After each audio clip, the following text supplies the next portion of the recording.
An attempt to try and share my screen again, which is quite a scary thought.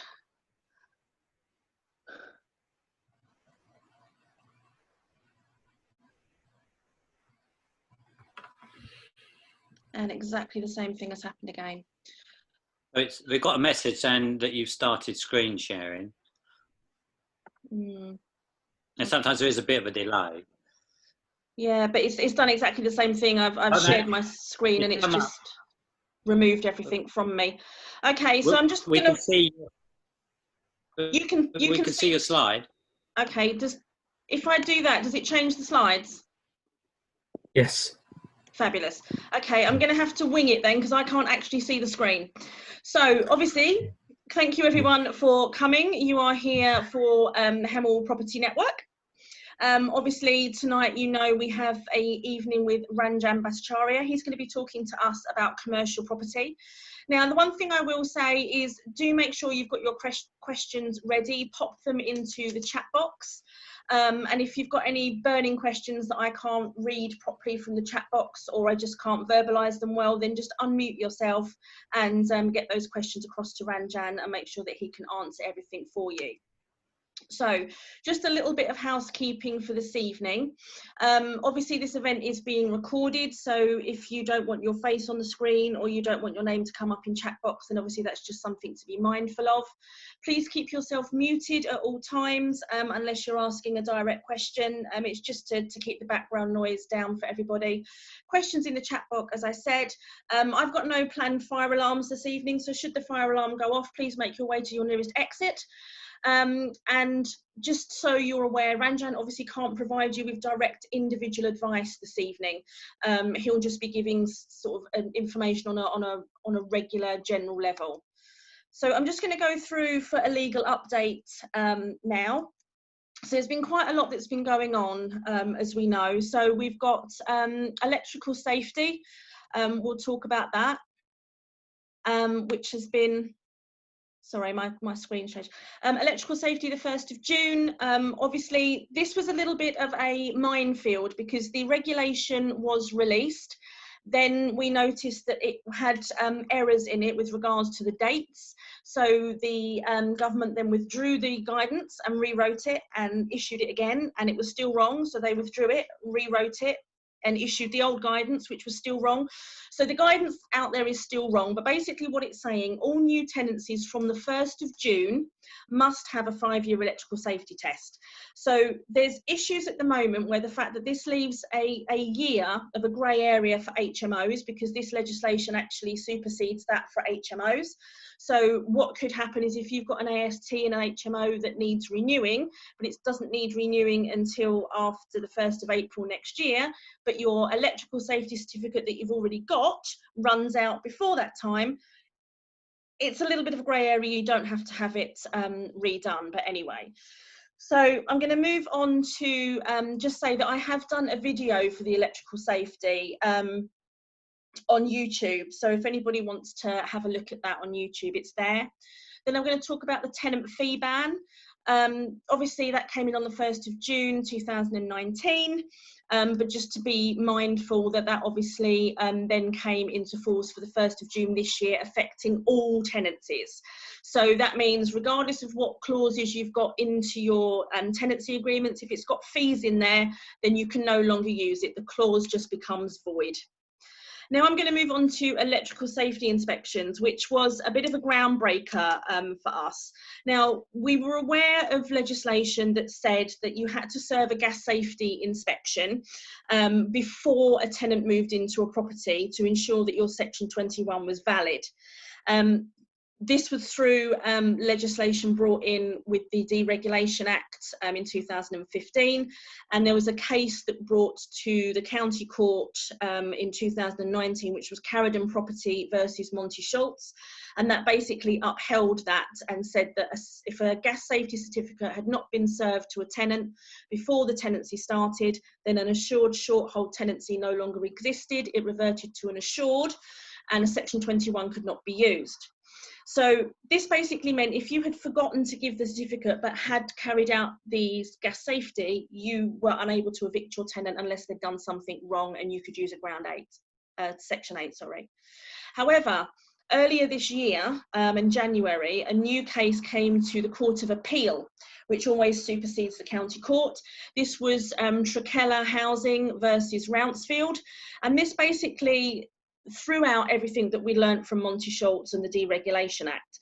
But this stated that a Section 21 was valid as long as the gas safety had been carried out before the tenancy started. Now, this meant that you could remedy the administration error of not issuing the gas certificate, but what it doesn't remedy is if you didn't have the gas certificate carried out in the first place prior to the tenancy starting.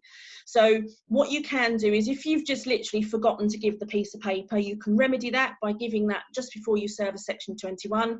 But if you had a situation where you just never had the gas certificate carried out, then you still can't serve a Section 21. It would still revert to it being an assured. So that was pretty much of a game changer, but there is still a case of this could now be appealed still by the tenant. So we could have another change in legislation again, but who knows? We don't know when that will go to court, because obviously it still comes under eviction possession claims, and therefore we'll have to wait for the courts to reopen in August. And then I'll just go on very quickly to the extension to eviction suspensions. So we all knew that we had 90 days back in March for the courts for suspending any possession claims going through the court. This was extended, and we now have until the 24th of August before the courts reopen, but you can still serve notice. Obviously they have to be 3 months notice, and the 3 months notice is staying until the 30th of September, after which it will revert back to its normal notice period of maybe 2 months, 2 weeks, 1 month, or 2 months, regardless of whether it's a Section 21 or a Section 8. But it's one thing you do need to remember is a Section 21 only has a 6-month shelf life. So if you've served a Section 21 before lockdown, before the 26th of March, and that was 2 months notice, once that expires, you've only got a few months before it expires completely and you can no longer use it. So the best thing to do is once your Section 21 is served, as soon as it expires, the next day apply to court. Because once you've got your court application in, your clock stops on the validity of the Section 21. So it means that it will sit in limbo in court, it won't do anything, but it means that you've got your submission in before your 6-month clock runs out and you can no longer use it. So that's my legal update for today. I'm just going to go on and talk very quickly about the fact that we do have a YouTube channel. So all of the meetings that we have, I put onto the YouTube channel the day after. And then you can go back and get any information that you may have missed, etc. And also, oh, sorry, something else just pinged on my screen. Also I've put a load of webinars on there as well. So I was just talking about the electrical safety webinar, that's on there. So you can always go through and just have a listen to anything that you might have missed. And I'll just go through who we've got coming in July. So July, I've got 3 meetings lined up. On the 14th of July, I've got Sue Sims will be speaking. She's got 30 years experience in the industry, and she will be talking about social housing and why she opted for that as her go-to strategy for her housing business, her property business. We've dubbed that an evening with the Queen of Social Housing, so I'm looking forward to that. And then on Friday the 17th, this will be a morning event. This is a 10 o'clock event. I've got the National Landlords Association coming along to do a webinar with us. So that will be our representative Vic Dawes, who'll be coming to talk to us about all things that's going on in the private rented sector, changes in legislation, everything you need to know. So that will be Friday the 17th in the morning. And then on the 28th, another evening one at 7 o'clock, I'll have Stuart Scott. He'll be talking all about his award-winning business, which is co-living. Now, I always understood co-living to be just pretty much a glorified HMO, but having seen his business and seen his properties, it certainly isn't. It's a completely different beast. So it's going to be really interesting to be in a position to talk to him about that and see what he's got to talk about with regards to how his business is so different. So that is me for now. So I am going to, Ranjan, are you on the line? Yes. Fabulous. So if nobody's got any questions for me with regards to all of that, I will hand over to Ranjan for this evening, and it's over to you, sir. Okay, let me just figure out how I can share screen. So hang on 1 second. Yeah. I'm going to share that screen. There you go.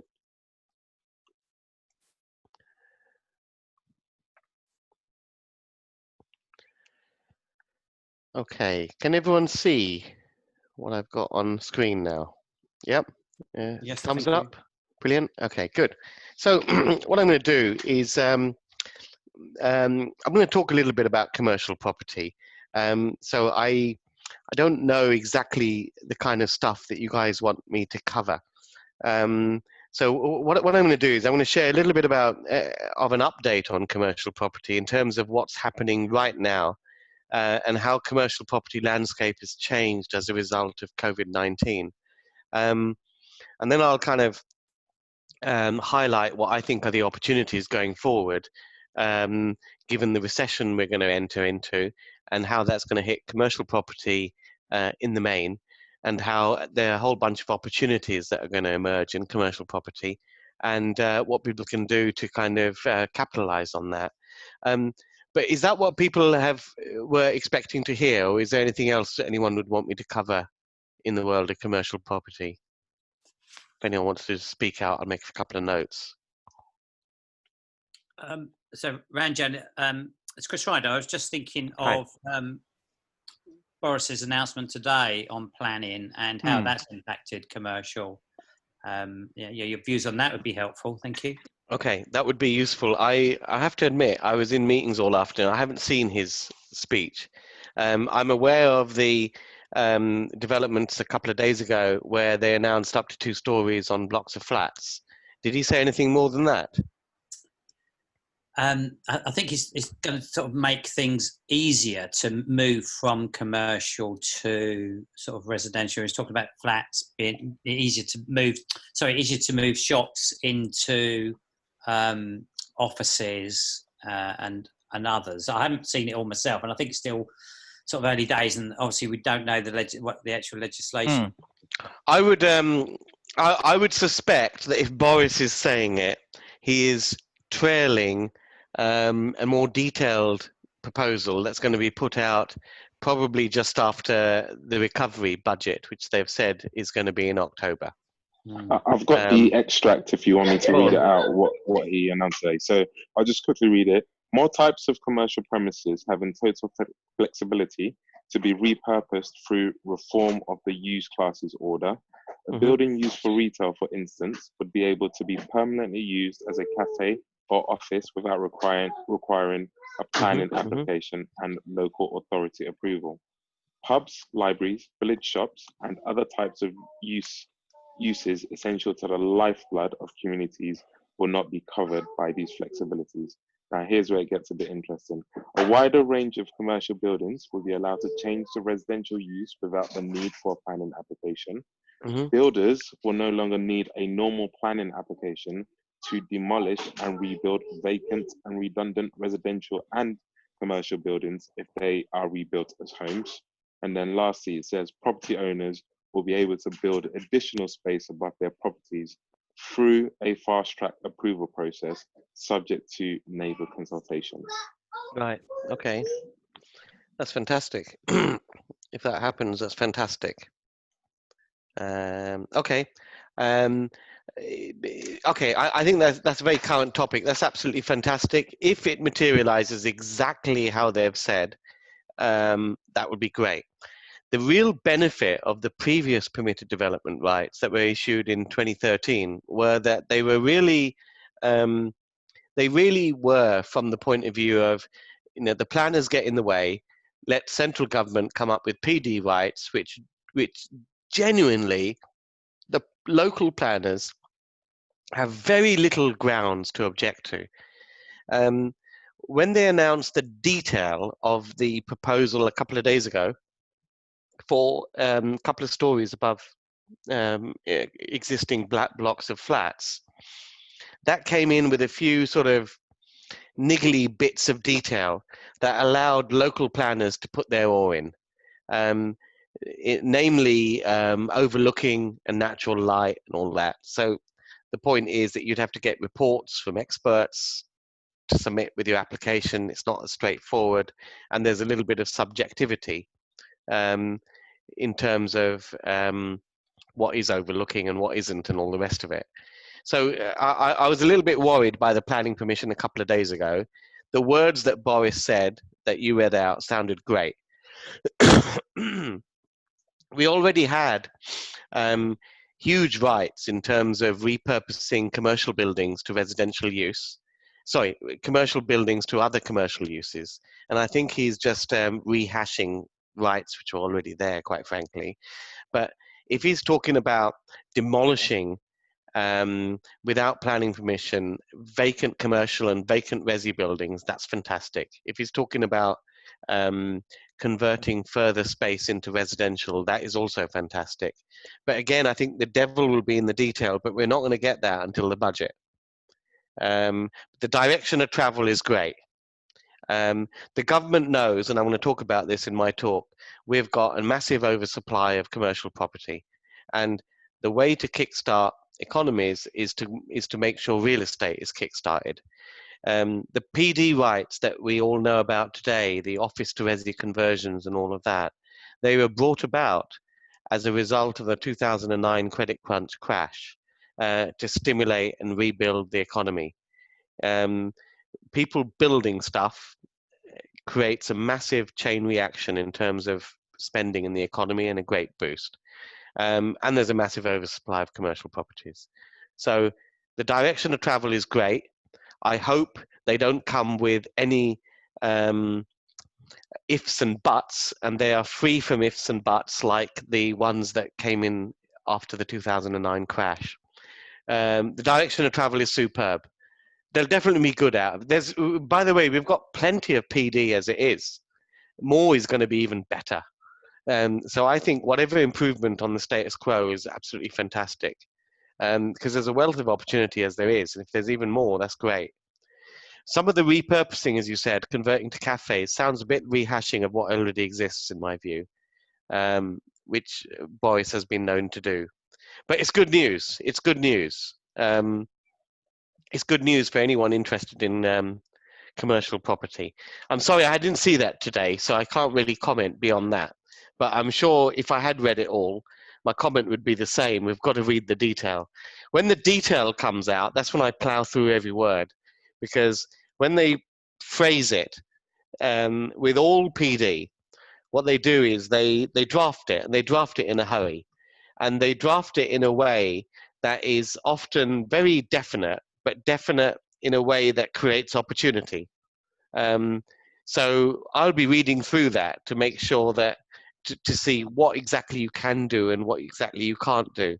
I mean, we've got some daft PD at the moment because there are some, for example, under permitted development, you can create 2 flats above a shop, but you can do that in a conservation area. Under PD, you can create a flat behind a shop, but you can't do that in a conservation area. So there's one PD you can do in a conservation area on the same shop, and there's another PD you can't do on that shop because it's a conservation area. The drafting creates ambiguity and it creates opportunity. So I'm really looking forward to plowing through the detail when it comes out and figuring out what those are. But the direction of travel is great for today. It's absolutely fab. It's exactly what we all expected as well, I guess. I do get a bit upset that he just doesn't announce it and bring it on now. I mean, why all this dilly-dallying? Bring it on now. Is there anything else people want me to cover? Yeah, I mean, if you have any example of deals you've done where you can take us through numbers, how you got to the sort of how, if you did like a commercial resi, how you worked out what the end value was going to be, and if you were able to pull, your initial investment out, that would be fantastic. Okay, I've got a commercial to resi example on my slide, so I'll talk you through that. It's a nice simple one, which anyone can do, quite frankly. Okay, yeah, we'll cover that. Okay, Ranjan, I've got a question. Yep, go on. Which I put in the chat, which is all about sort of valuing commercial property. So with residential property, it's a lot easier because a neighbour sold a few years ago or whatever. You've got those sort of comparables. It's a bit more difficult with commercial. So is it purely done on income? And if it's done on income, then how do you value a vacant property? Because there's obviously usually they're unique properties. So that'd be really good if you could cover that. Okay, I'll cover. I wasn't covering that directly, but I think what I advise people to do is work backwards. You got to start off with what is worth for you, and work backwards, and that's your GDV, your gross development value of what you want to create, and then you work backwards. How much profit do you need to make? How much is it going to cost to take you from where the property is now to where you want to get to, in terms of financing costs, building costs, professional fees, and the like. And then you get to a maximum purchase price that's viable to pay for the property. And then it's down to seller motivation, the distress of the property, the amount of other offers there are available at the time, which at the moment is becoming a little bit less. So it's commercial property, as you rightly say. It's very easy to play this game with 3-bedroom terraces, which are all the same, because they're homogeneous, and you've got easily identifiable comparables to go from. But with commercial property, you haven't got that. Even in a good market, there's so few comparables. It's very hard to do.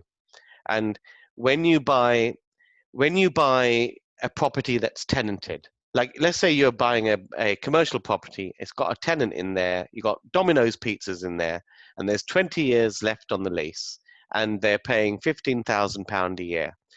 There are very easy ways of valuing that property, because you're valuing that property based on the cash flow and the income stream that it's generating for you. But the properties that I am advising people to go for are the ones where you can convert some or all of the space into residential use. That's a completely different kettle of fish. It doesn't have those properties don't really have an income stream at the moment. They're harder to value, so you've got to do it on the basis of working backwards from the end value all the way down to the maximum price it's worth paying for that property, and going from that. It's the only way I've found to do it. Okay. Thanks, Ranjan. Okay. So let's just dive into what I'm going to talk about. So I'm going to talk about some of the commercial property opportunities, which I think are increasing dramatically as this crisis unfolds, and I'll explain exactly what they are. So if you haven't already done so, check me out on YouTube. We've got plenty of commercial property videos and case studies on there as well.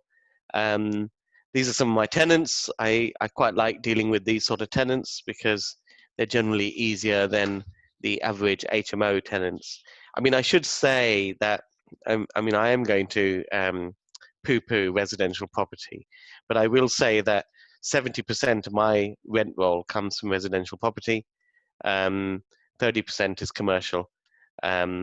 We've got over a couple of hundred HMO rooms and all of that, and so I do all this stuff that I don't particularly like. But that makes me be well able to compare and contrast the two asset classes and draw the conclusion that commercial is better. I find a lot of people get into property in general for financial freedom. Financial freedom is very easy to achieve. What's more difficult to achieve is time freedom and location freedom. And when you have residential property, you do need a lot of people to manage your rent roll. 70% of my rent roll uses up, or we employ about 4 to 5 people to manage that portfolio. The commercial portfolio, which is about 30% of the rent roll, I do myself. It takes a couple of hours a week. The reason being, of course, is that commercial tenancies are business tenancies. They tend to be higher in value. You can have a tenant paying 50 grand a year in rent, and if they're paying 50 grand a year in rent, they're paying that in 4 payment installments, because commercial rents are paid quarterly in advance. Ranjan, So yeah, go sorry, on. I'm just going to interrupt you. I've got a few people just saying on the chat that they can't see your slides. Oh, really? I can you see your them? slides. There's nothing I can do from this end, because I've just done a normal screen share on They Zoom. might have to change which screen they're looking at. That's all. Okay. I can confidently say it's not my end. Have people figured that one out? I'll see. I'll keep on chat with them and see what we can do. Okay. So yeah, I quite like these sort of tenants, and obviously when you've got a reasonable amount of rent roll from one tenant, that's a lot less admin than if you think about collecting £50,000 a year off residential tenancies. How many individual tenants and tenancies you'd have to manage to generate that sort of rental income. I've been doing property since 1990, about 30 years in the business. I used to do management consultancy. As I said, I started off in residential. I went full-time in property in 2001, then built a lot of flats and converted a lot of residential buildings into flats. We kept all those to rent out. Portfolios mainly in North London, Tufnell Park, Holloway, Islington, Old Street, Tufnell Park, Kentish Town, all those sort of areas, Highgate, all that sort of North London quadrant, Camden as well. So we've basically done build to let. We've converted buildings into flats and kept them all basically. Then as that started becoming, the yields started dropping a little bit in sort of 2007, 2008. That's when we started looking at mixed use buildings, because we were starting to get fantastic yields by looking at shops and uppers. So typically keeping the shop part and then making the upper parts into multiple flats. And then permitted development came on. Office to resi conversions came in 2013, and retail to resi conversions came in 2013. I did my first office to resi conversion 7 months after the PD right came in, and my first shop to resi conversion 6 months after the right came in. And at that time, it really was first mover advantage, because people didn't really know about any of this stuff until 2015, not even agents. And it was really, really easy. It was like we were still coming out of the recession of 2009. And as I'm going to go on to in this presentation, what you tend to find in recessions, and all recessions are the same pretty much, the triggers are different each time around, but what happens with property is the same. Residential property will recover first. Commercial property will lag behind by several years.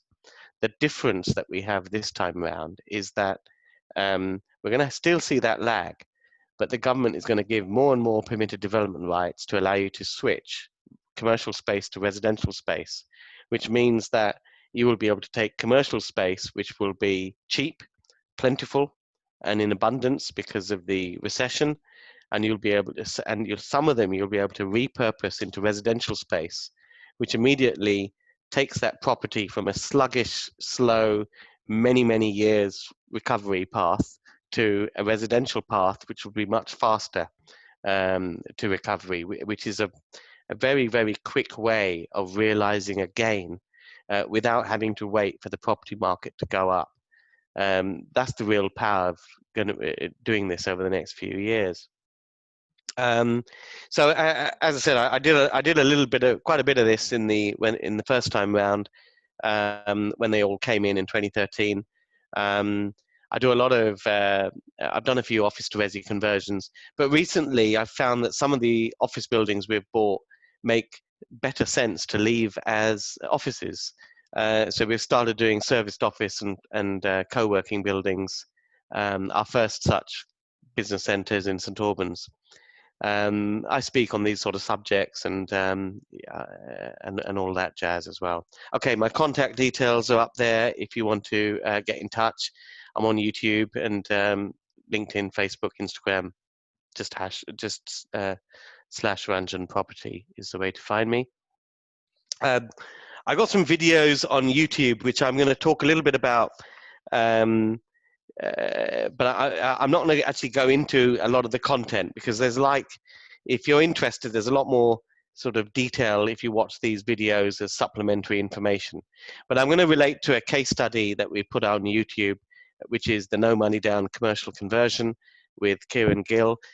We've done a before and after video on YouTube where we looked at a site which was just a shop in West Ealing, where just the rear of the shop was converted into a flat, and there was a 200 grand profit made in that building in about 6 months. And the other thing that's worth looking at is my 5 golden rules for buying on the high street, what to look for so that you just buy the right thing. There's going to be lots of property available. Lots of businesses will fail. A lot of landlords are going to fall into trouble because of cash flow. And there'll be more empty commercial buildings, and there'll be more commercial buildings for sale, but not so many buyers. Not all commercial property will be savable. A lot of them there's no hope for, but there are plenty that are. So what it's about is knowing which ones are savable and where the opportunities are, and which ones to just stay clear of and not bother with. And my 5 golden rules for investing on the high street will help you with that.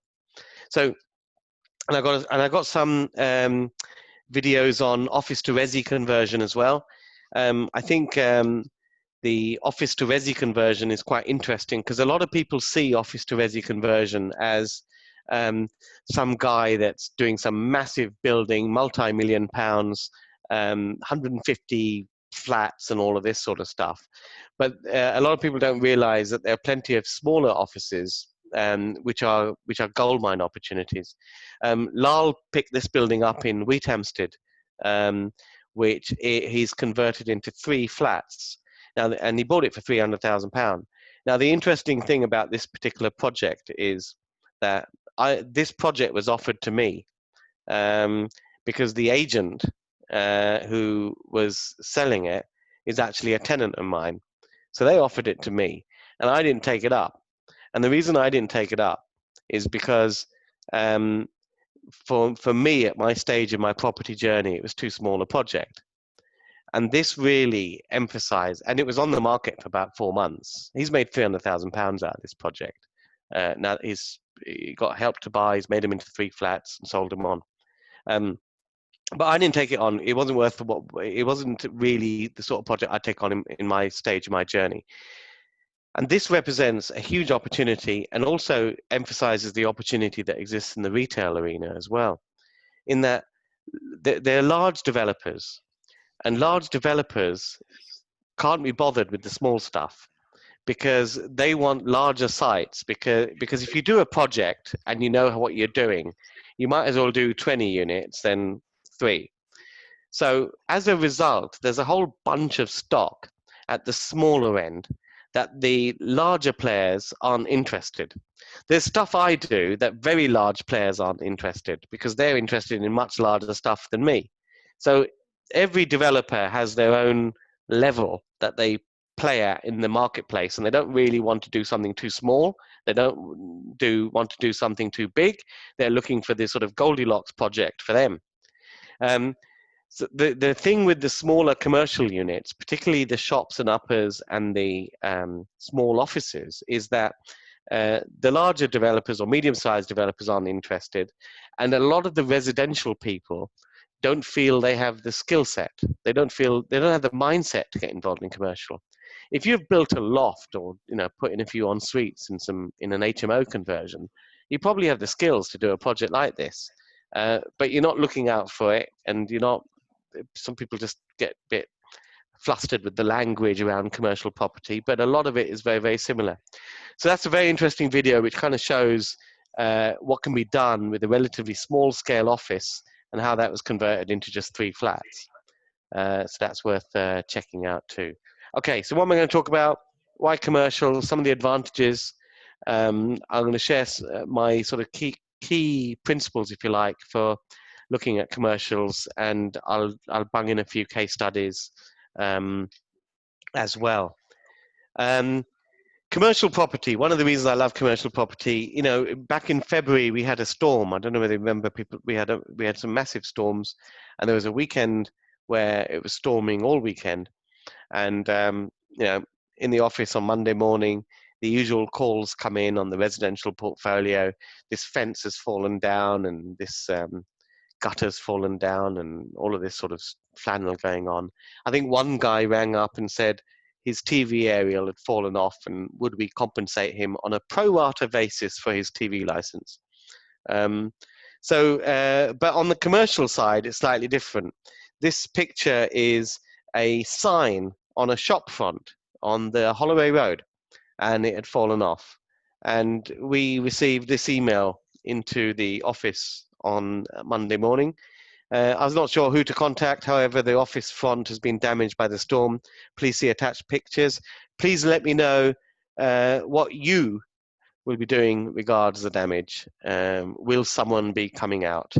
And when you see that, what will you be doing about it? You've kind of, the fingers pointing at you, and you're expected to take some action straight away. So this is the response. Hi, sorry to hear about the storm damage. Please note that you have a commercial FRI, that's full repairing and insuring lease.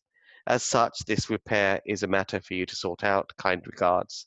And we didn't hear from them, apart from their regular rent payments, of course, since. Because that is basically the A to Z of commercial property management.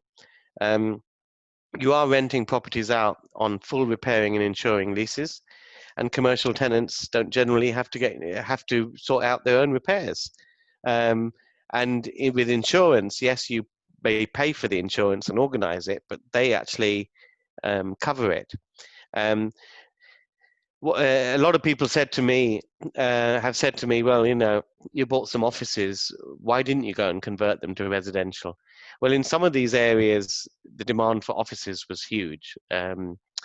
But the other reason that always stuck in my mind was that, well, if you kind of convert to residential and you keep the properties, then you've got to, you rent the individual properties out, but you've got to pay for the upkeep of the building. Whereas if I've got an office building and it's got a lift and all that sort of stuff, then at the end of the day, you rent out the individual office suites, but the office suites, yes, you've got to pay for the upkeep of the building and the lift service contracts and all of that, but you actually divide that cost up and charge it to the individual office suite tenants by way of a service charge. So what happens is that your net rental income is actually higher. With residential property, you find that the yield, if you like, the net yield is much lower than the gross yield, and it's getting lower because there's a huge cost of regulation compliance, all the certificates you have to get, particularly if you've got HMOs and the like, plus the repairs. But with commercial property, because of the full repairing and insuring lease, your gross rent and net rent is pretty much bang on the same. So let me just kind of summarize a little bit about how COVID-19, and we're all getting to recognize this little virus graphic here, what COVID-19 has done to commercial property. And it's good news. I mean, it's because the headlines are all, what I love about property in general is that the headlines dictate the mood, and that is good and bad. In 2017, for example, when the markets boom, boom, boom, and you have TV programs about how wonderful property is every day of the week, and you know the mood music is, if you have non-property friends and you go to a dinner party, in boom time, everyone's asking you about property investment because they all want to get into it. And that's not a great time. I love times like this, because when you go to a dinner party and you meet with non-property people, and because they're hearing all the negative mood music about property, they're almost wanting to hand you out food parcels because they think it's such a sort of a desperate scenario. The biggest negative news in commercial property has been the situation with Into, the shopping centre group, which has gone into administration. And they've been stuffed for years, but mainly because of two reasons. One, their directors, their top team, basically laden the company with so much debt so that they can funnel it back to the shareholders that it became virtually unsustainable. But the second reason is that if you think about these Into shopping centres, these large shopping centres, how do you repurpose them? They don't have any alternative use. And as retail footfall has fallen in particular for destination shopping centres, because people aren't really that fond of the experience of going to a shopping centre. And there's no alternative use for those buildings. How do you repurpose those buildings without knocking them down? It's very, very difficult. So as a result, and because of their debt pile, and because they've got a lot of large blue chip tenants who recognize Into's weakness, they have not paid rent over the last couple of quarters.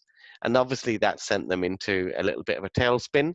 But what we're finding is that the headlines is in the newspaper mood, and the mood music around commercial property is all driven around or led by the woes of Into. But that's not the case. That doesn't really reflect the whole picture. In the last quarter, what we found on our portfolio, we found that we've collected about 67%, a little bit more now actually, of our commercial rents. What we have found is that the larger companies chose not to pay up because the government announced a moratorium that said that landlords could not enact their rights to get forfeiture of a lease if a tenant didn't pay. Now that was I think that was a big mistake, because the one thing about commercial property is there's no David and Goliath type of situation. If you are a small landlord and you're dealing with some of the largest companies in the world, if they don't pay, you can send the bailiffs in straight away and you can forfeit the lease without going to court. And that made it a nice level playing field in terms of the balance of power. The government kind of introduced this moratorium on commercial rent payment for a few months. And as a result of that, larger companies decided to conserve their cash flow and keep their money. It doesn't mean they can keep it forever. They've just kept it for now. But smaller companies have paid up. Our portfolio comprised mainly of smaller company type of tenants, mom and pop type shops, because I've always found safety in renting to smaller tenants, because my tenants typically are small business owners, they're UK homeowners, and they rent the property in their own name, which gives me a huge amount of security, much more so than my residential tenants. So as a result, our rent collections have been relatively high during this period. The interesting thing about larger companies is, yes, they've stopped paying, but then the rent is still due. So there are two rules. The rule that the government did is if a tenant does not pay rent for 21 days, then a landlord can forfeit the lease without necessarily going to court. Now, they've put a moratorium on that for 3 months. What they haven't put a moratorium on is CRA, which is the Commercial Rent Arrears Recovery Process. And this says that as soon as the rent is unpaid, you can basically send a notice to the tenant to say that in 7 days' time, you're going to send in a bailiff and they'll take goods to the value of the rent. Now, you can only enforce CRA if the premises are trading. So what we found, because the second quarter rents were due a couple of days ago, 24th. So what we found that because we're coming out of lockdown and a lot of these shops are now going to open up again, we found that they all paid 2 quarters of rent.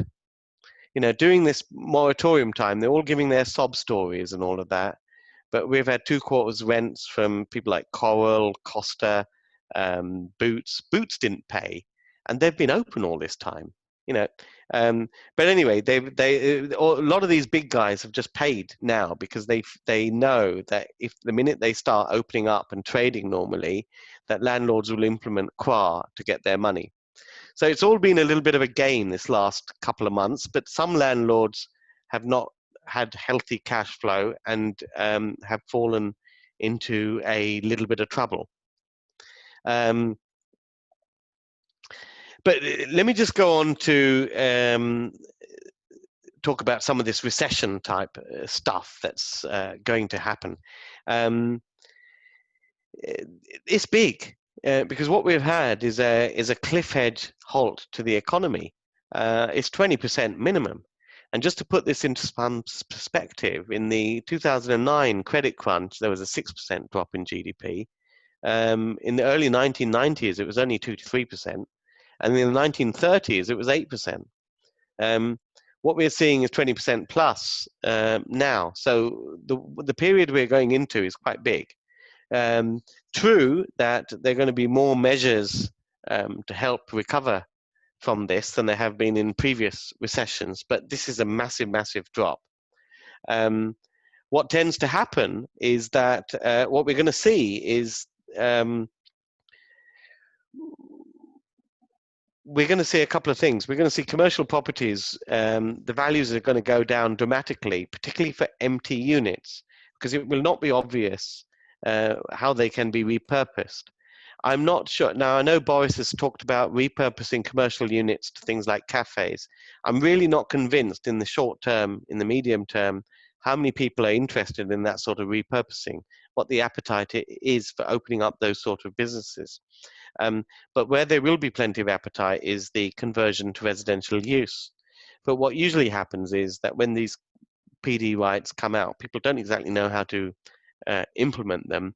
There's still a lot of lack of knowledge, if you like, and there's plenty of opportunity for people that take action in the first couple of years of these rights coming out. The recovery of the property market is going to be fully dependent on the job market. The job market's going to take a massive hit initially, but it will recover sooner or later. And when and as it starts to get to pre-COVID-19 levels, as we see employment levels get back to pre-COVID-19 levels, and when I say that, I'm thinking it's going to be a couple of years. It's going to be a couple of years until that happens. But when it does happen, we're going to start to see residential properties bounce back a little bit. But commercial values, in all recessions that I've participated in, I've always seen commercial properties lag behind. They take several more years before commercial activity kind of follows, if you like, residential activity. I've seen this even in boom times. You know, when people talk about investing in hotspots, and you read some article in the paper about a hotspot. By the time you read an article in the paper about a hotspot for residential property, it's over. I mean, the gain is gone. But it hasn't gone for commercial property. I've done very well about saying, okay, this is a hotspot, Crossrail, all this sort of stuff. Not gone for residential property, but gone for shops and uppers. Because you tend to find the commercial properties always lag a few years behind the residential trend in that locality. So it's just an interesting tip, it's an interesting observation, but that lag is particularly accentuated when it comes to recessionary periods. Now, we've also got this thing, we've had crack economics, the quantitative easing, and we have had more than 3 times the amount of quantitative easing as they had in 2009. And there's more money around, basically. And that has to mean more inflation. You cannot print all this money without there being inflation. But what tends to happen, this is what happened in 2009. They printed out all this money. It had no immediate effect. But what happened was, as the job market recovered, then there was more demand for property. Now, when there's more money around, but there isn't a corresponding increase in the number of properties, then you get an asset bubble. You get asset price inflation. So what we are going to see happen, in my view, is a period where there's a recession. There's going to be an abundance of commercial properties because there's a massive oversupply. We've got PD rights, which will allow us to repurpose those buildings to residential use. We've got this window of opportunity of probably 3 years, 4 years or so, 3 years, I'd say, while the job market needs to recover back to COVID-19 levels. After that, I see a kicking in of a massive asset price bubble, which will be the direct result of this inflation. Now, the winners in an asset bubble are people that have secured debt before it started bubbling and use that to purchase assets, because at the end of the day, the value of your debt will just inflate away. This happened fantastically, particularly in London in 2009. The stuff that I picked up everything I picked up between 2009 and 2013 in London has literally trebled in value over a 10-year period. Savills put out a survey in March this year, and they said that in the last 40 years, the best 10-year period to have bought property in the UK was actually 2009. 2009 to have bought, and 2019 for the sort of uplift, which basically matched that sort of opportunity. And I think we'll see a bigger differential because there's been a lot more quantitative easing this time around than we've ever seen before. So, we're coming out of lockdown. We're coming into a little bit more normality. The property market has already started to sort of get moving a little bit in terms of residential. But I think that the residential market has been moving mainly because of pent-up demand. But I think with the commercial properties, we're going to see business failures. We're going to see shops deciding to close. There are plenty of people. I've got a couple of tenants who I know are in the age bracket where they won't restart. They'll take retirement. It takes a certain amount of energy to keep a business going. But if you've been forced to stop and shut up shop for a few months, it takes a completely different level of energy and commitment level to kickstart that business again. And some people just won't be prepared to do it. I got a guy on my mentorship program. He's got a tenant in a restaurant, and he told me that his tenant has told him his lease is up next year. He's taken the government grants, the bounce back loans, and all of that sort of stuff, and is planning not to renew the lease at the end of the term and close. That works for him. So there are a lot of people that are going to decide to just sort of stop, as well as business failures. And we're also seeing landlords which have sailed a little bit close to the wind in terms of debt and gearing, and also with poor cash flow having troubles. And we'll see more commercial property come to the market than ever before. Not all of them will be savable, not all of them will be repurposable, but when there's more of them to choose from, there's more opportunity.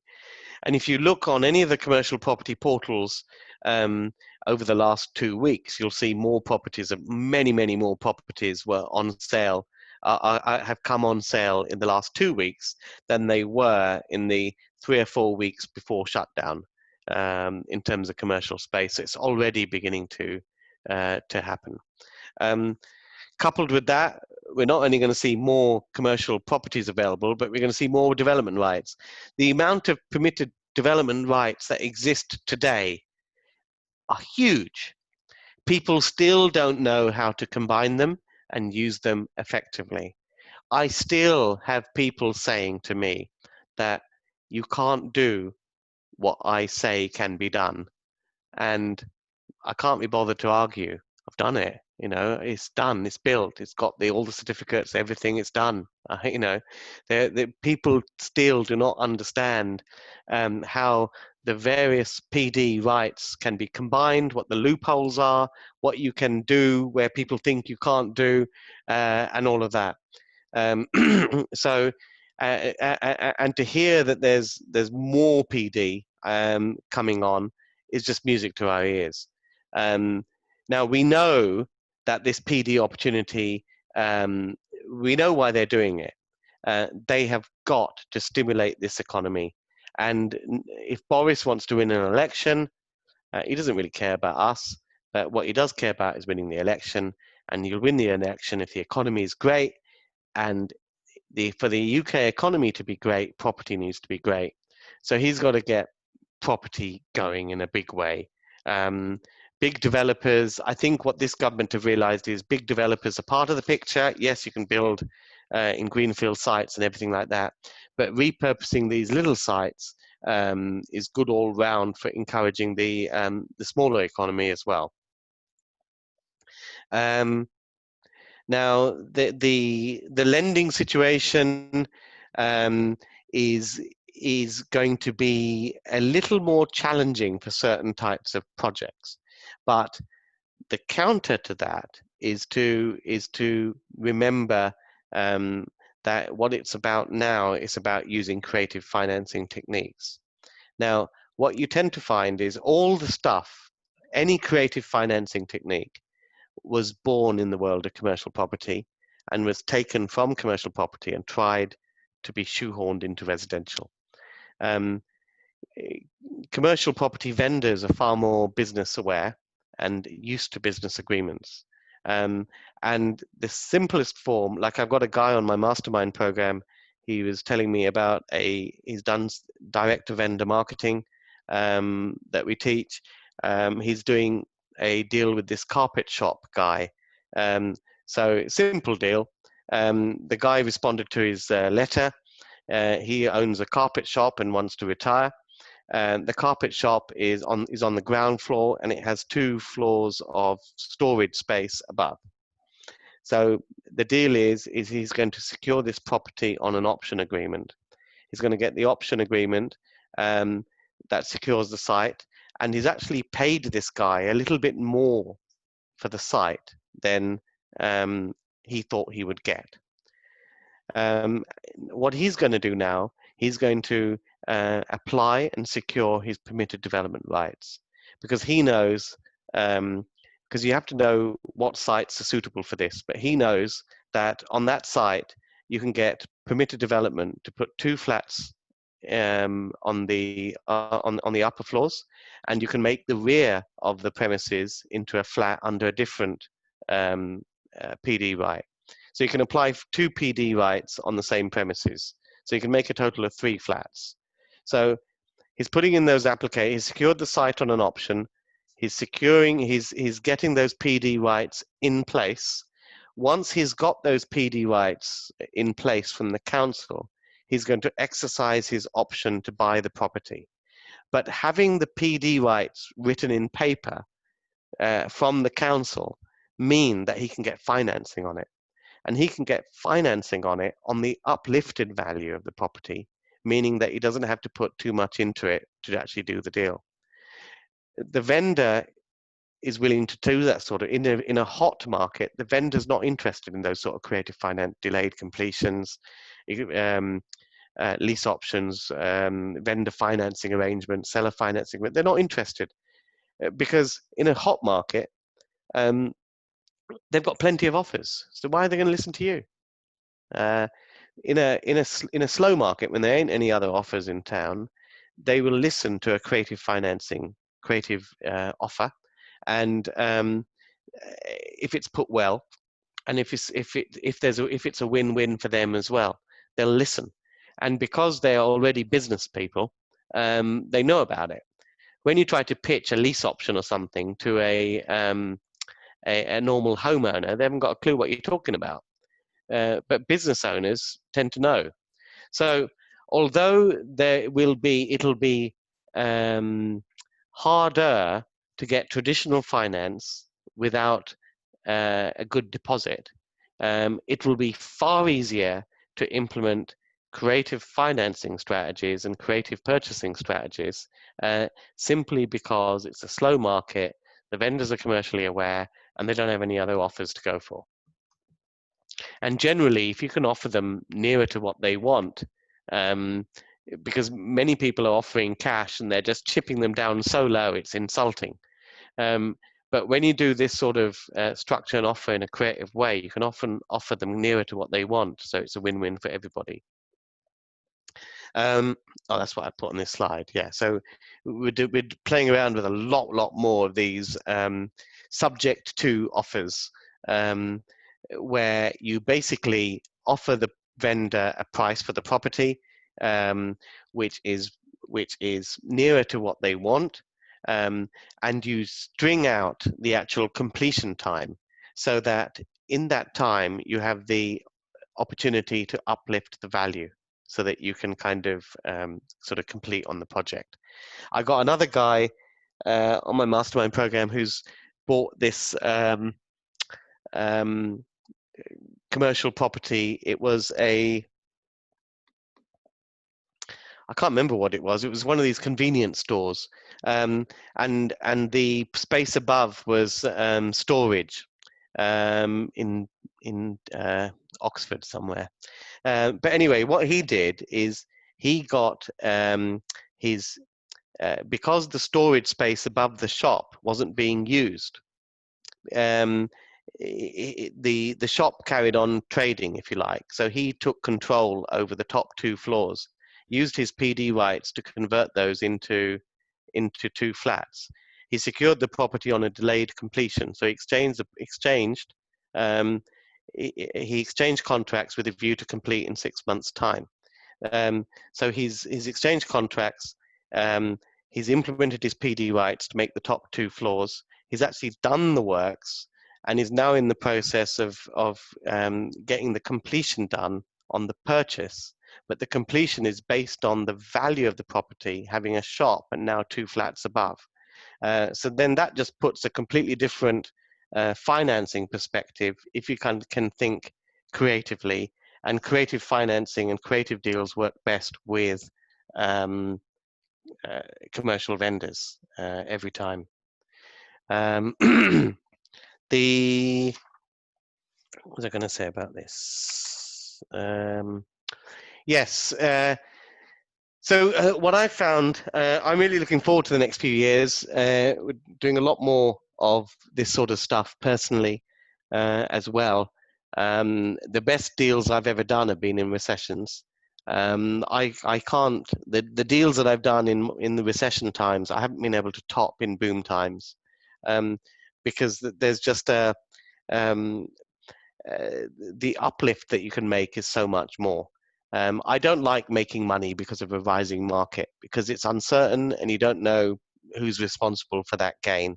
The great thing about a market like this is you can actually force appreciation in anything you buy that's independent of the property market. And the thing is, most people out there are only interested in natural gains of a rising market. They don't know how to force appreciation in a property.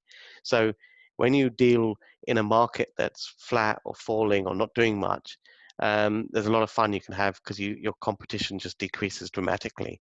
When price rises are rising 10% a year anyway, anyone can just buy anything out of Rightmove and make money on it over a 2-3 year period. And it's much harder to do anything in that time, quite frankly. This time round, more than ever, I mean, it was great fun last time round in 2009 with the PD that came in, but now with even more PD coming in, it's going to be an even better sort of opportunity all round for that commercial conversion stuff. Okay, where was I? I'll just quickly go through some of my rest, and I'll leave you with a couple of examples, then some questions and all of that. I love commercial property because of the long-term leases. FRI, as I said, rents are paid quarterly in advance. Some of my commercial tenancies are 20-year leases, which just gives you a lot of stability, if you like, compared to residential ASTs. One of the things that I see, because I do residential as well, is that over the years, residential has become more and more of a pain in the butt. Every month, it seems, there's some new regulation coming out, and regulation means it's going to cost me more to comply, and it's an absolute ball ache. Most of my commercial properties are rented out under an Act of Parliament which came out in 1954, which is before I was born. So commercial tenancies and commercial law hasn't changed. These are business contracts, business tenancies, and there's no electoral interest, if you like, or no votes in any reform to commercial tenancies. So I've seen this as a great thing, if you like. I don't see ever any rent controls or anything like that being brought in on commercial property. So it's a lot less regulated. And as I said in the beginning, what I find is that your net rent is far closer to your gross rent in commercial property for that reason. Stamp duty, I've got a video on this as well. It's lower. I mean, the 3% surcharge really messed things up, particularly in the southeast of England. But I carried on buying in London because I bought mixed-use properties and commercial properties, because the 3% surcharge doesn't apply to commercial properties. And the interesting thing is if your property is mixed use, so even if, let's say I buy a shop and ground floor is a shop and it's got 4 floors above which are all residential, then the property is mixed use and the whole property stamp duty is paid at commercial rates. So how cheap is it? If I'm to buy a £500,000 property which is residential, it'll cost me £30,000 in stamp duty. If I was to buy a £30,000 commercial property or mixed use property, the stamp duty would be £14,500, so it's less than half. So stamp duty is a good incentive as well. Yes, I've found that when I started buying property in the early 1990s, I was in my 20s, and I bought a lot of property from retiring landlords, and I bought a couple of portfolios from retiring landlords, and they were really tired. And after dealing with a few of these tired landlords, I thought, well, what is there to stop me being that tired landlord one day? What have I got that I can really not be in their shoes when I'm 70, 75? And then I observed that I met owners of commercial property who were in their 80s and they weren't tired at all. If you've got a McDonald's drive-through that's earning 100 grand a year in rent, and you get 4 rent checks a year, and it's a full repairing, insuring lease, and it's let for 20 years, how tired are you going to get managing it? So what I found is that with residential property, it's actually hard to scale without scaling a massive team, and then you've got to manage that team. But with commercial property, it's possible to scale up to quite a level without having the corresponding increase in staffing and admin hassle. So what I found is that whereas property delivers on the financial freedom dream, if you want time freedom and all of that, then commercial property is really the answer. I mentioned I was going to talk about some 2 principles here. I think you should never lose sight of what drives commercial property values. And what I look at is, well, what the rental income is for that property, and are there alternative occupiers willing to pay that level of rent? The other thing that saved me, I think, over this COVID-19 crisis has been I only buy commercial properties where there's a plan B. So what if that tenant were to move out, or if that commercial occupier didn't want the property, do I have another use for it? If I don't, I'm not interested. Why has that saved me during COVID-19? Because when some of these big tenants have been saying to me, oh, can we have a rent reduction and all of that, I've said no. I've said no, because as soon as the moratorium is over, we'll repossess and get the property back, because I know we've got alternative uses to that property through PD, which actually mean we're in a better position if we get the property back than if they stay there and pay rent. And that's basically why those tenants are paid up. Where landlords have no alternative uses or plan B for the property, they're stuffed. Because if the tenant doesn't want to pay rent and they've got no alternative use for it or no alternative commercial occupier, then they have no choice but to heed the tenant's request for a rent reduction. And that's the situation with Into. Okay, so what I'm going to do is just fast forward a little bit to a case study, and I'll take a couple of questions. This is a case study of the what they call Class M, one of the permitted development rights, which is Class M, where you can put a flat at the back of a shop. And there are loads of shops like this, which are long and deep, and under permitted development, you can make a flat at the back and retain a smaller shop.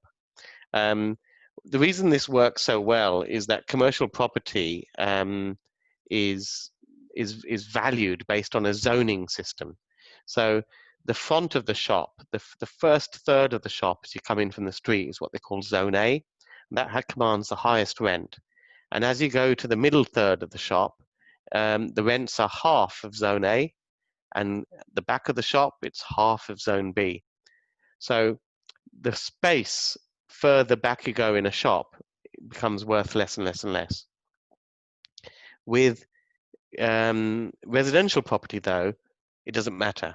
You know, it's price per square foot. It doesn't matter whether it's the back of the house or front of the house. It's price per square foot.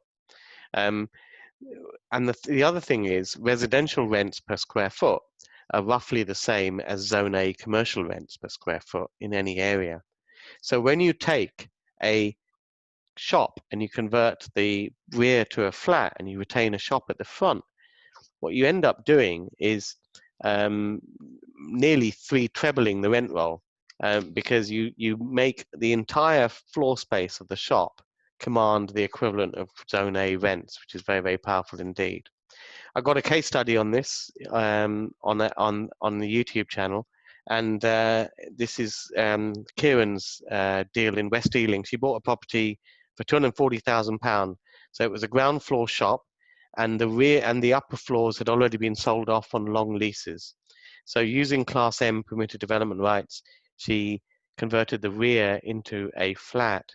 So she bought it for 240. She spent about 70k on it. The shop she sold for about 170 grand, and the flat is worth about 425, but she was probably going to sell it for just under 400. So there's a couple of £100,000 profit in that one deal. And the property was bought at auction, which means it was hidden in plain sight. Anyone could have seen it or had that opportunity.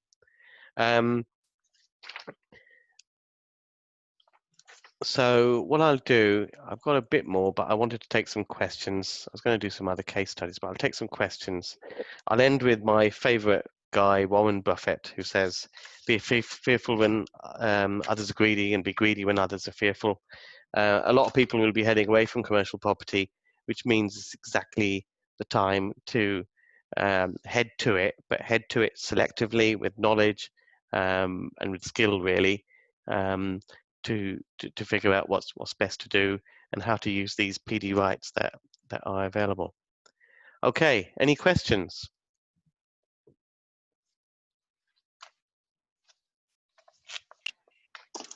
Yeah.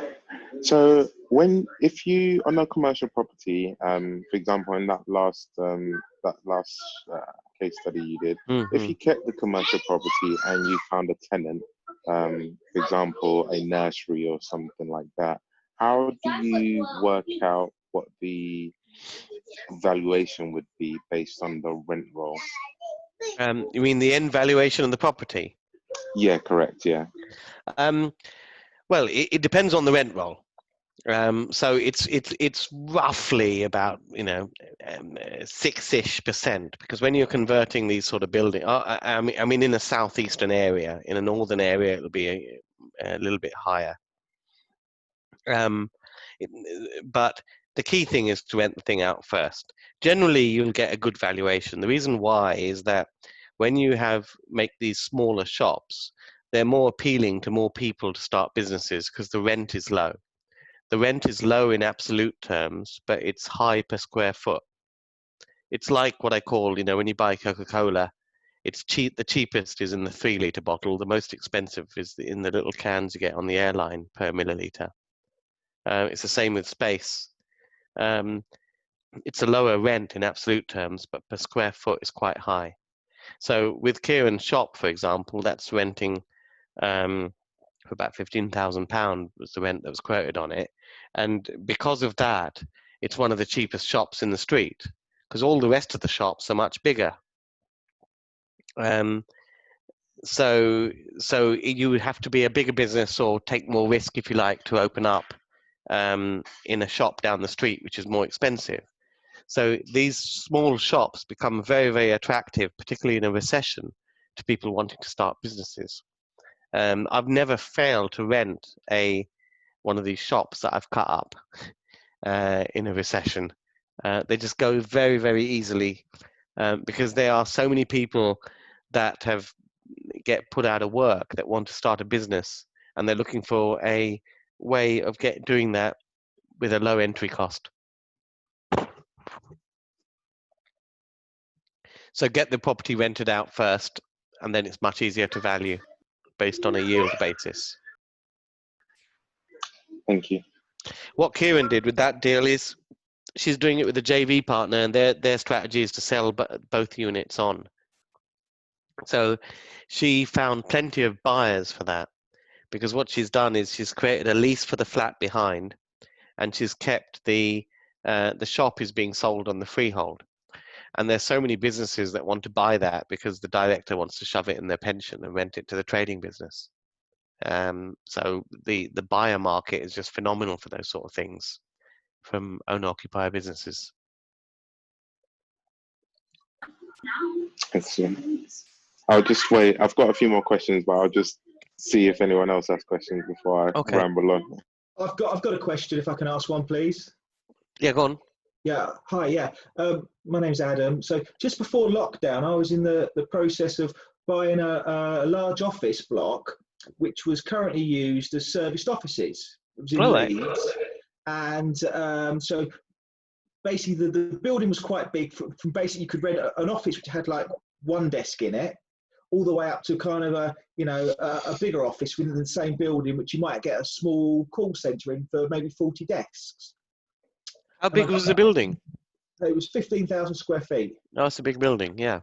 Yeah, it was on Leeds. It was on a good through road, and I'd started all the conveyancing, and then what happened with lockdown, and I got cold feet because of what everybody was working from home, and I was really worried that going forward, the office market is just not going to be the same. I think that's really interesting what your views were for offices, and with the need for everybody working from home at the moment, and whether there's going to be a sort of structural shift, in your opinion, about how the offices really work going forward. I think it's a bit of a myth. I think there's no doubt that the shutdown has affected offices and serviced offices. The question is, will it bounce back? And is that shift permanent? I don't think it is.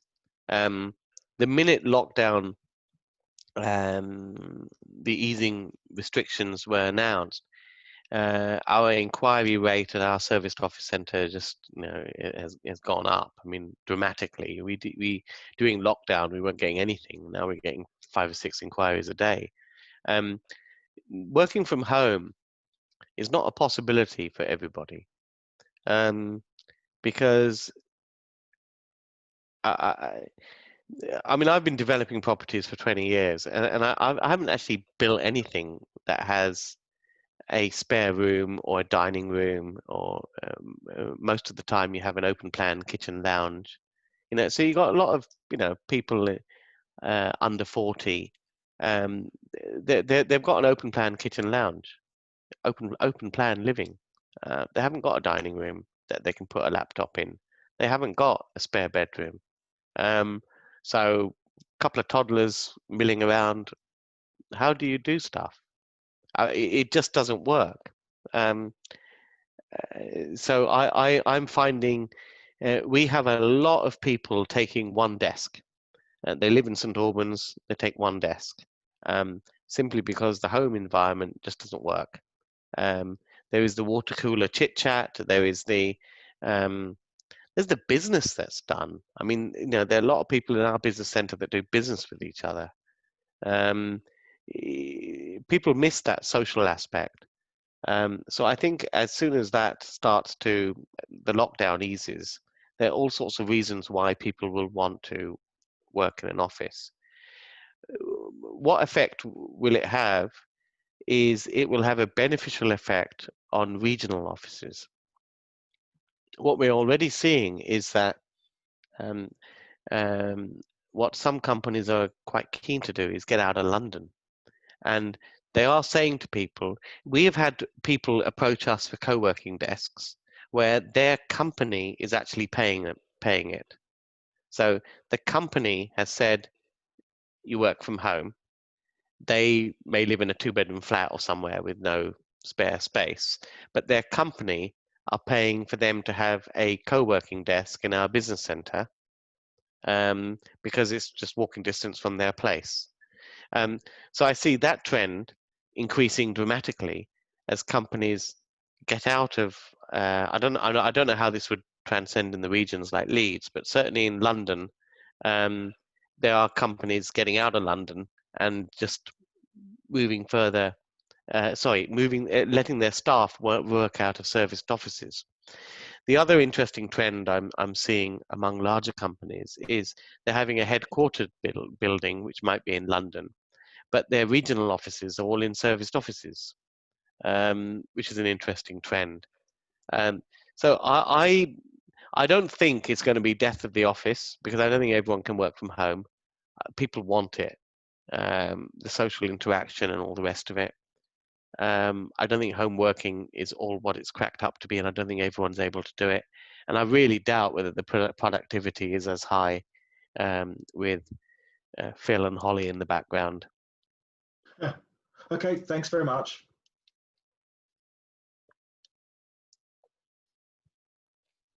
Great, thanks for that, Ranjan. Does anybody else have any more questions? Yeah, I do. Yeah, but I'll let others ask before I think Chris Ryder, did you have a question? Yeah, hi, thanks. It's a great presentation, Ranjan. Thank you. The Class M example you shown was interesting. Yeah.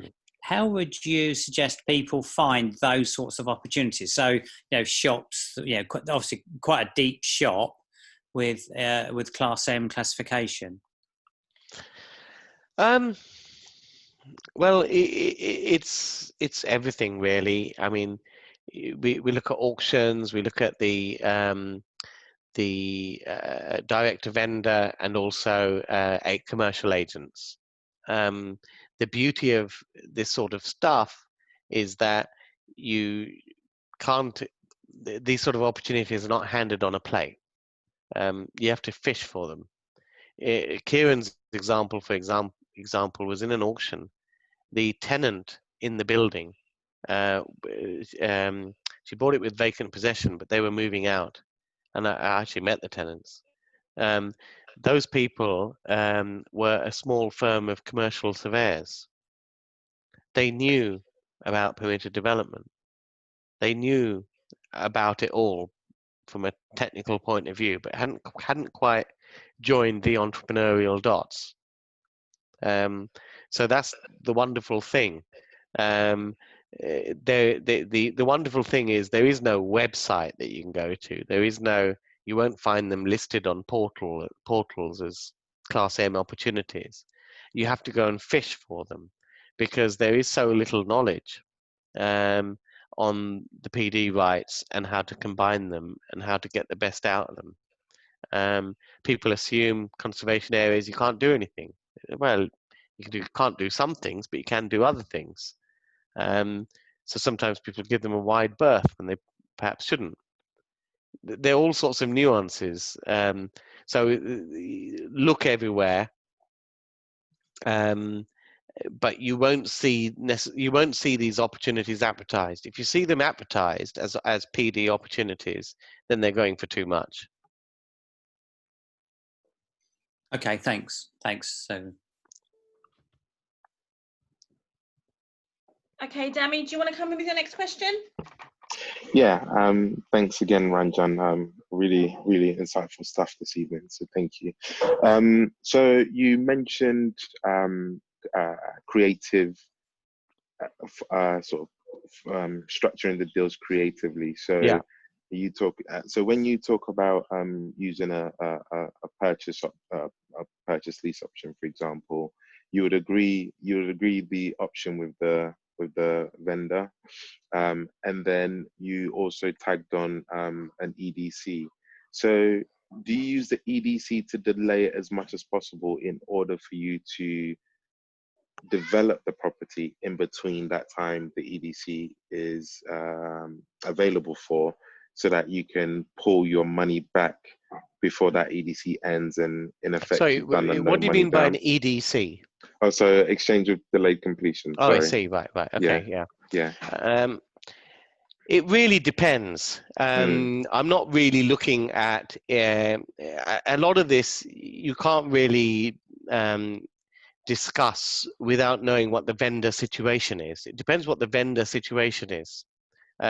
Often I find it's just a case of getting the permission, because getting that permission in place is the trigger point which causes an increase in value from a surveyor's point of view, which you can refinance against.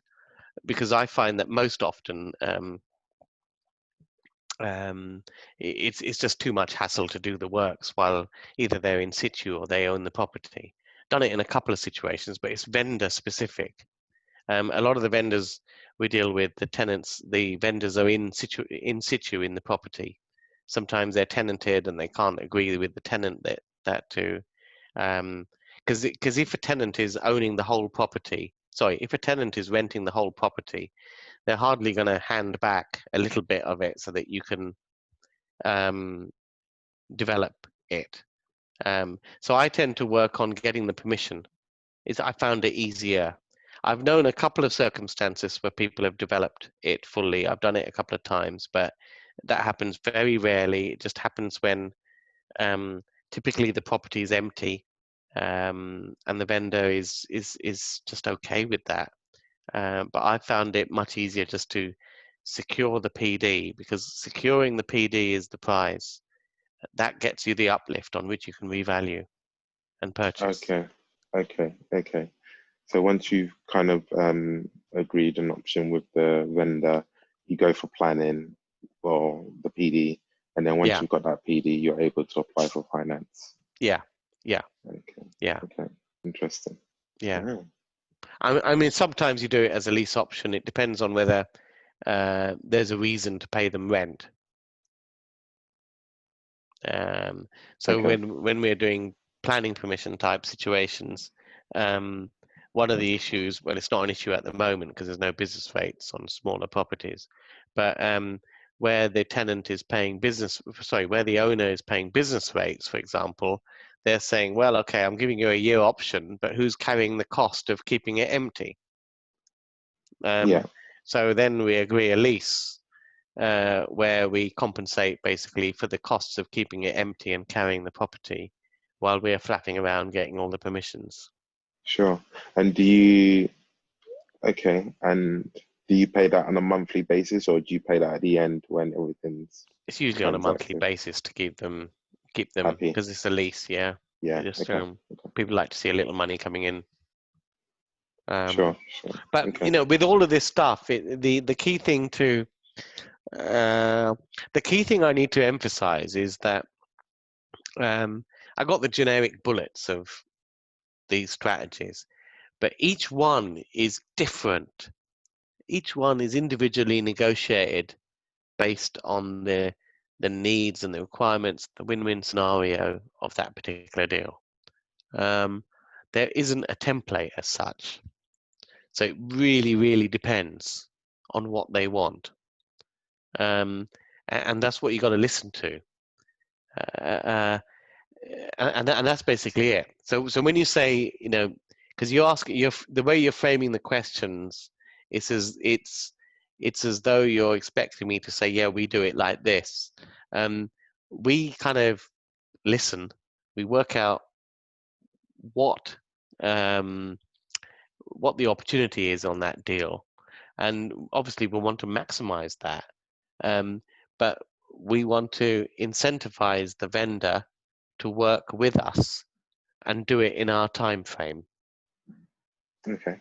And that because of that incentivization bit, it's so individual. I mean, Sure. if they need a quick sale, we've done this as well. We if they need a quick sale and they need a deal, they need cash tomorrow. That's a really motivated sale, and we can do that. But there is a price for getting my cash out, if you like, and putting it on the table so quickly, and that is a massive discount off market value. If you want closer to what you wanted, then and can work with me to come up with a creative solution so that I can offer that to you without me having to put in tons of cash up front, then that's great. The other great thing about commercial properties is no 6-month rule, by the way. So if you do a shop and uppers and then refinance it on a commercial basis, if you do it in a couple of months, you can refinance it in a couple of months. There's no 6-month rule, which is very, very powerful. I got these guys on my mentorship program. They are husband and wife. They're both GPs. They've bought this bank building in Northamptonshire, former Nationwide building. And because it was a Nationwide, they were fairly lax. So they exchanged contracts to buy the building, and they delayed the completion by 4 or 5 months. In that time, they got the PD. They actually got the PD, and then completed on the purchase. Had the builder teams in place and all of that. So they worked through lockdown, and I think they're nearly done now on their flats. So they will be complete and ready to refinance way within 6 months of the purchase of the property. But because the exit finance is through a commercial lender, they don't care about the 6-month rule. The 6-month rule doesn't apply, so it doesn't matter. Makes sense. Makes sense. And are you able to, so where you're listening to the seller and trying to create a win-win situation for all, are you able to do that as well when an agent is involved, where it's not so much direct to vendor? Well, this is the interesting thing. Yes, with commercial agents, yes. Okay. With residential agents, anyone can become a residential agent. But commercial agents, you tend to find they're RICS. They've been on some RICS type degree. They've graduated in surveying. They understand all this stuff, basically. And they know they're getting their commission. And they also understand that selling commercial property is sometimes a bit of a long game. So they are much more receptive to putting you in contact with the vendor and letting you get on with it, knowing that they'll get their commission at the end. So yes, I have failed miserably to do anything creative with a residential agent in the middle. But with commercial agents, they just seem to get it.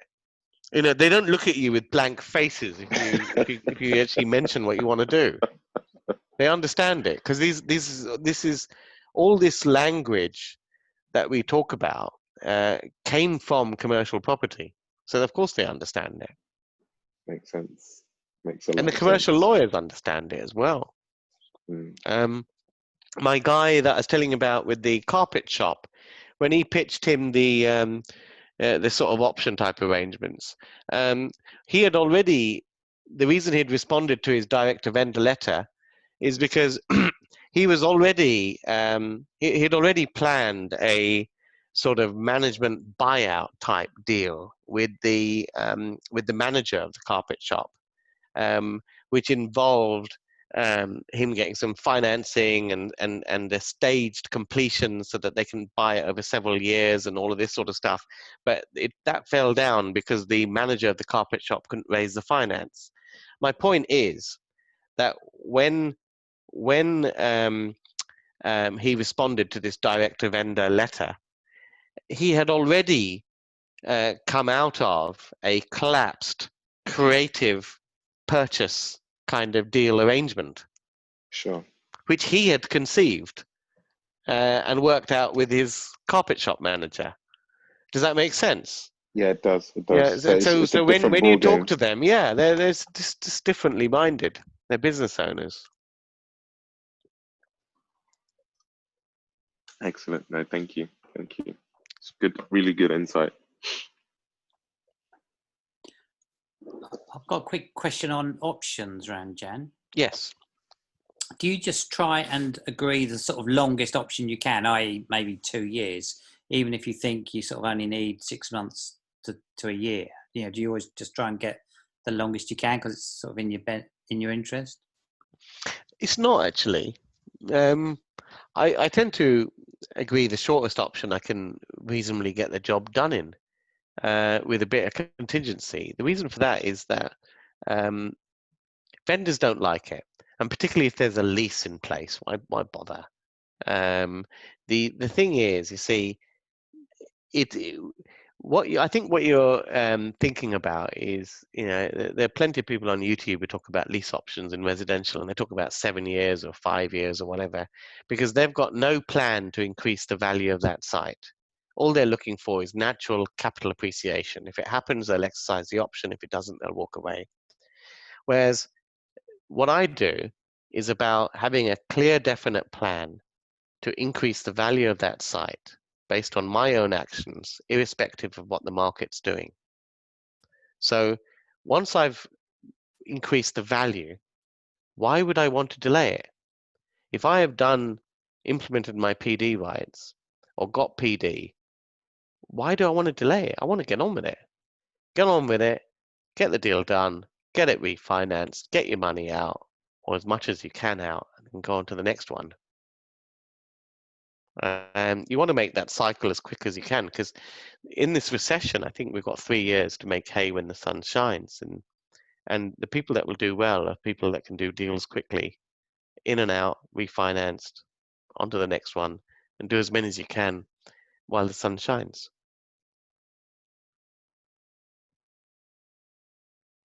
Does that answer your question?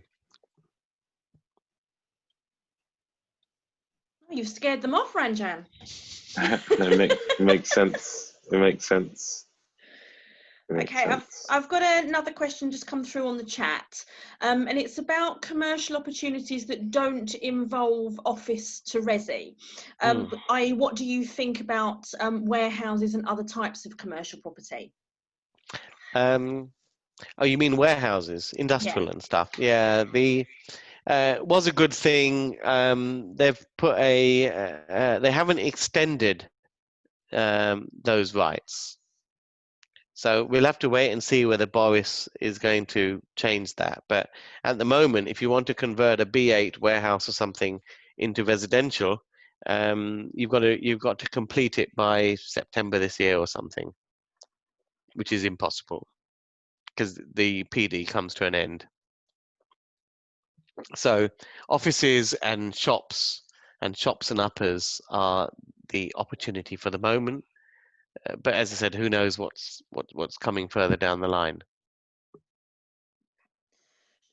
Sean, I hope that answers your question. If not, do you want to unmute yourself if I've not read that correctly? No, yeah, it does. Fine, thank you. So I've got no more questions coming in on the chat. Has anybody else got any further questions for Ranjan? Yeah, me. Just a quick one. Go for it. Do you have like some kind of deal analyzer or kind of spreadsheet that you typically play with to work out your deals, whether they're they're worth it or not, or you do it on an individual basis? It's the principles, but I just create an individual spreadsheet for each one. But it's the principles of working backwards. So the first stage is to figure out what is the value of that site when it's all done up, and then working backwards, how much is it going to cost to get it there in terms of building costs, financing costs, and all of that, professional fees. With commercial sites, you've often got to factor in the sort of waste removal and that kind of thing. Asbestos can be an issue, but you got to. It's. I just work backwards basically, and do it based on that. The other thing with commercial properties are that if you're buying a property which is has a lot of inbuilt stuff, so restaurants are great. Because they will have built-in air conditioning systems, not the air conditioning, extraction systems and all of that built into the building. And those means that you can claim a lot of the capital allowances, which can help hugely.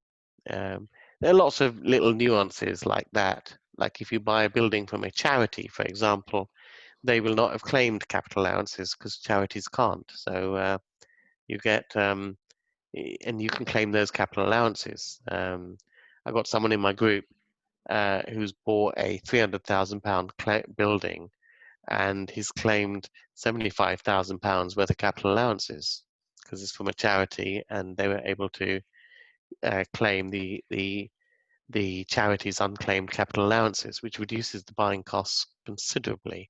But very few people know about a lot of this stuff. So there's a lot of stuff to learn to figure out what these opportunities are.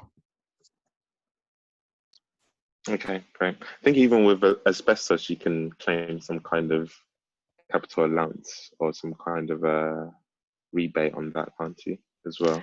There is something, but you still can be a large upfront fee to get rid of the damn stuff. Okay. But there is something you can claim, but usually you've just got to, as I said, work backwards, factor all of those things in, and pay what you think is. Once you work backwards in a market like this, you've got this other attraction, which is there aren't too much competition in town. I mean, I've had calls this week from people where I've made offers a few weeks ago, and I think if they, I think they were laughing silently at my offers, but now they're calling me back.